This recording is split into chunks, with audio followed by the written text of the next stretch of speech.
Okay, this next question is from the entire Suarez family. Okay. I got an email about this, and I think it listed them, but I think it was a family discussion. And it says this. What does the Bible say regarding our loved ones and if we would know them or be aware of them in heaven? Will we know them in heaven? Is that the question? Yeah, regarding our loved ones, if we would know them or be aware of them in heaven. Okay. And so I have another one that kind of goes along with this. I don't know if I want to break it up or not. It's the one you sent me about. Okay. Just start with this one and we'll roll with it. Here's my rule about heaven. I'm not going to be more stupid in heaven than I am here.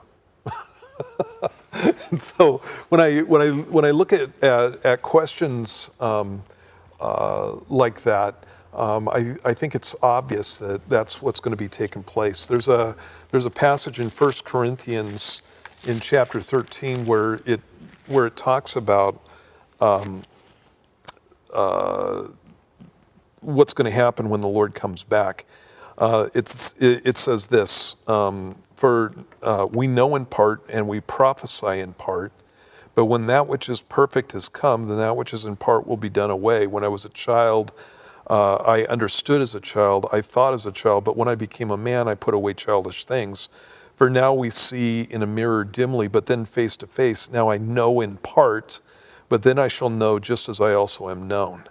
And it's the idea of I'm going to know the Lord like He knows me, and I'm going to have a complete knowledge when I get to heaven.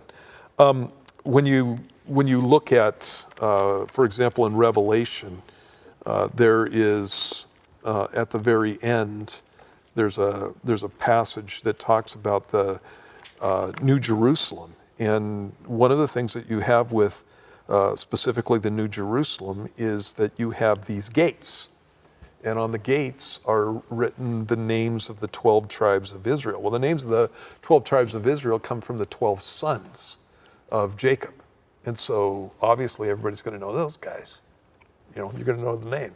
And then you have the names of the 12 apostles that are on the foundation stones. And so these are guys that you know in the passage. When you go over to Luke chapter 16, there's a situation that Jesus talks about where two guys die. One is identified as a rich man, and the other one is identified as Lazarus.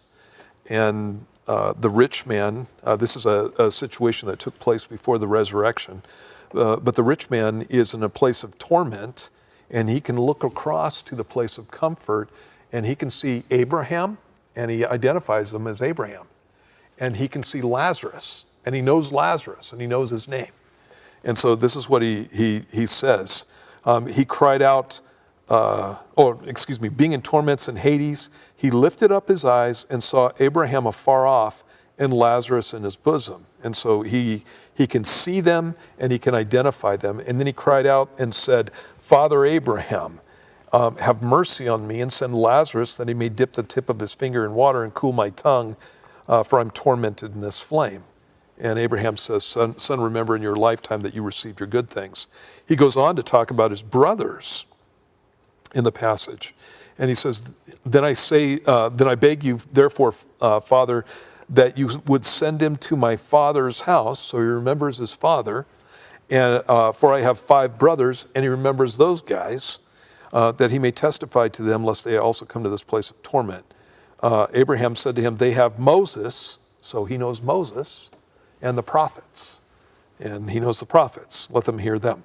And then the passage goes on. And so obviously in the eternal state, people can recognize each other.